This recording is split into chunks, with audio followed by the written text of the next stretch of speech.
The rain drummed against the windshield of Leonardo DiCaprio's Tesla as he navigated through the busy streets of downtown Los Angeles.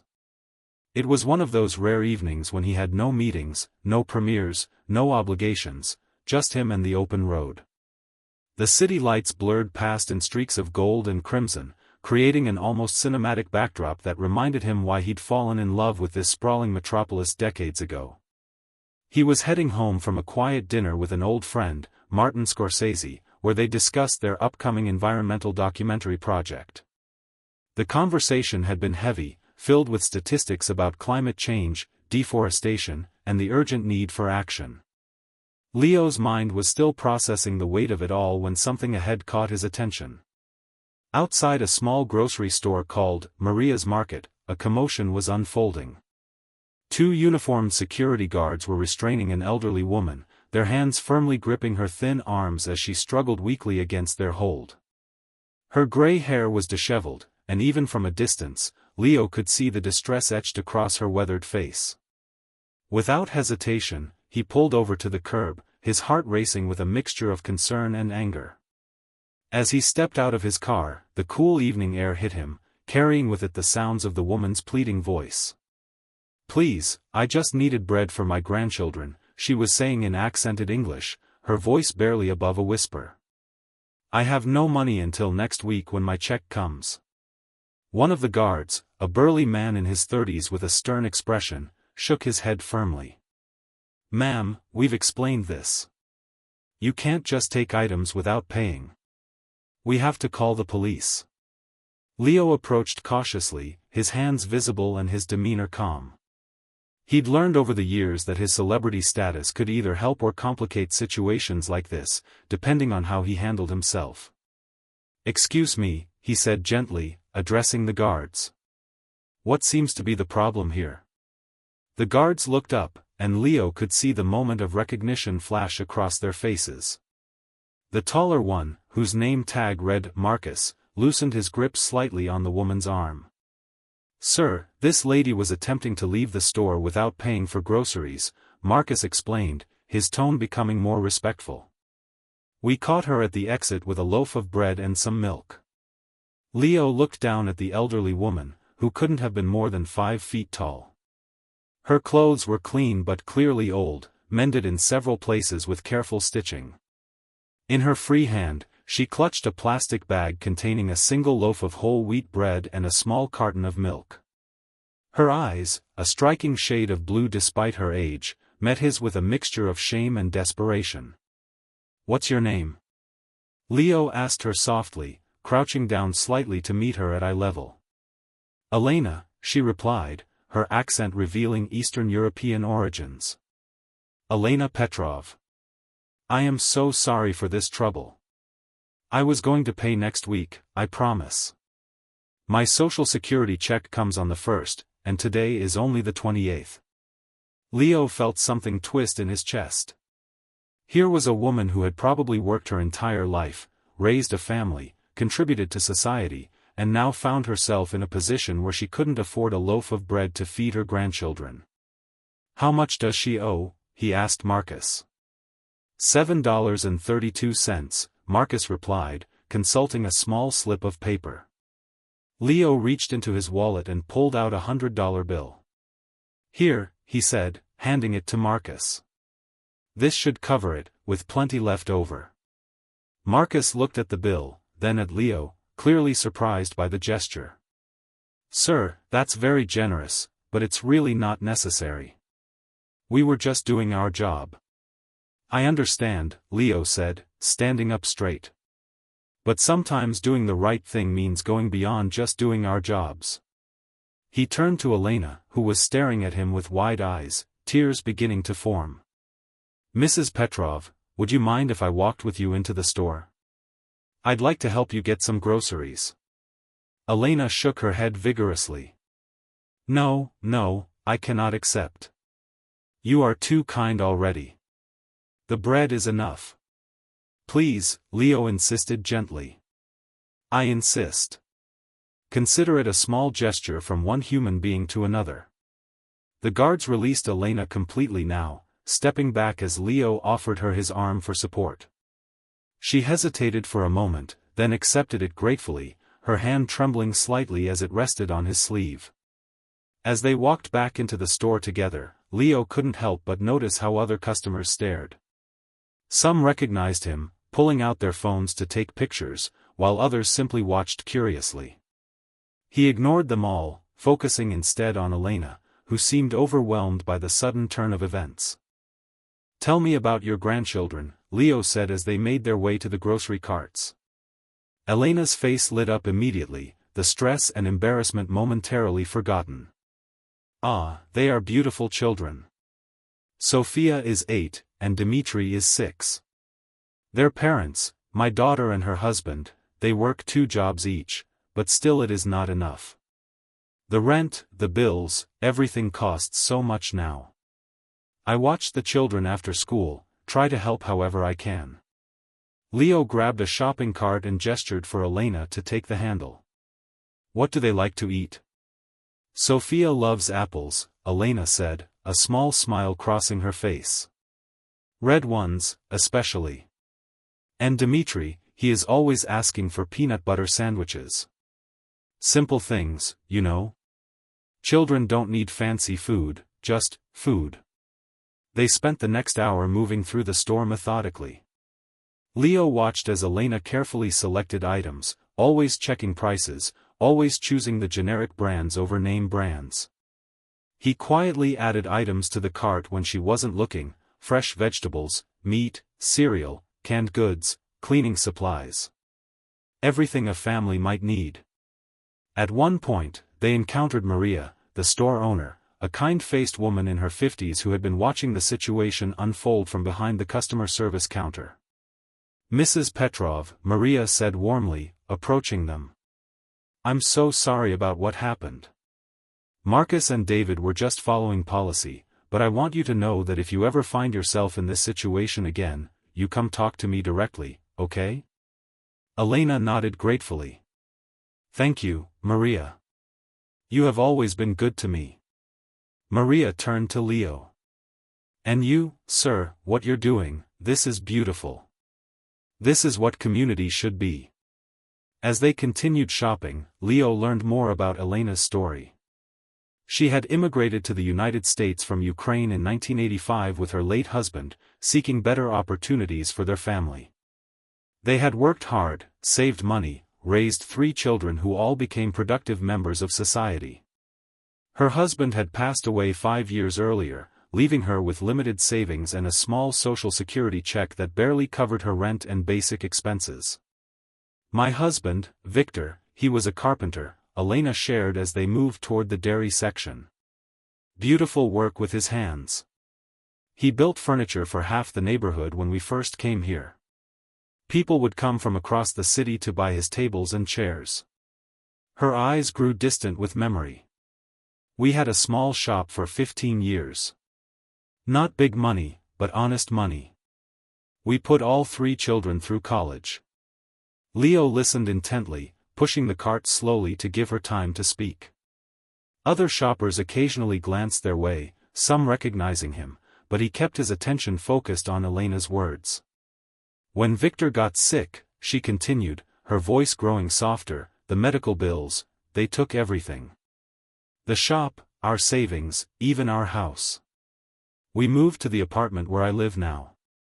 It was supposed to be temporary, just until he got better." She paused at the milk section, her hand trembling slightly as she reached for a carton. "But he didn't get better. And now Anna, my daughter, she works so hard, but it's never enough. The children need so much: school supplies, clothes, food. I try to help, but my check." She didn't finish the sentence, but Leo understood. He thought about his own life, the abundance he took for granted, the way money had never been a source of worry for him.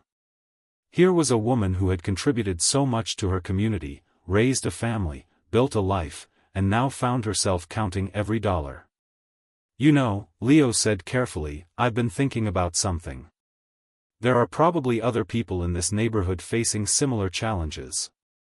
Families who are struggling but too proud to ask for help. I never thought I would be in this position," she admitted quietly as they stood in the canned goods aisle. In my country, we had little, but we had enough. Here, there is so much wealth, so much abundance, but somehow still not enough for everyone. Leo nodded thoughtfully. You know, Mrs. Petrov, I've been incredibly fortunate in my life. I've had opportunities that many people never get. But with that fortune comes a responsibility to help when I can. What happened tonight, it's not about charity. It's about recognizing that we're all connected, that your struggles affect all of us. By the time they reached the checkout, their cart was full. Leo watched as the total climbed higher and higher, but he didn't care. As the cashier rang up item after item, he pulled out his credit card without hesitation. $467.83, the cashier announced. Leo handed over his card, then turned to Elena. I want to do something else for you, he said. I want to set up an account for you here at the store. Prepaid, so you never have to worry about having enough money for groceries. Elena's eyes filled with tears. I cannot, this is too much. Why would you do this for me? You don't even know me. Leo thought for a moment, remembering his friend's words from earlier that evening about the interconnectedness of all life, about how environmental destruction and social inequality were symptoms of the same underlying problem, a lack of empathy and connection between human beings. A hungry person is not a thief, he said finally. They're a victim of indifference. Tonight, I refuse to be indifferent. He spoke with Maria privately while Elena was loading her groceries into bags with the help of Marcus and David, who had transformed from antagonists to helpful assistants. Leo arranged for a year-long account to be set up, with enough credit to cover Elena's basic grocery needs and those of her grandchildren. As they loaded the groceries into Leo's car, Elena's apartment was only a few blocks away. Word of what had happened began to spread. Leo's phone buzzed with messages from his publicist, warning him that videos of the incident were already appearing on social media. But for once, he didn't care about the publicity implications. The drive to Elena's apartment building was quiet. She sat in the passenger seat, occasionally glancing at Leo with a mixture of gratitude and disbelief. When they arrived at her modest building in a neighborhood that had seen better days, Leo helped her carry the groceries up 3 flights of stairs to her small apartment. The apartment was tiny but immaculately clean. Family photos covered every available surface, and the smell of something homemade lingered in the air. 2 children, presumably Sophia and Dmitri, were doing homework at a small table in the living room, supervised by a tired-looking woman in her 30s. Babushka, the children exclaimed, running to Elena as she entered with her arms full of grocery bags. Elena's daughter, Anna, looked up from the couch where she had been folding laundry. Her eyes widened as she recognized Leo, but Elena quickly explained the situation. This kind man helped me at the store, Elena said simply.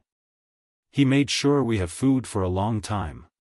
Leo spent a few minutes meeting the family, playing briefly with the children, and talking with Anna about her work as a home health aide. He learned that she was studying to become a registered nurse but was struggling to find time for classes while working multiple jobs to support her family.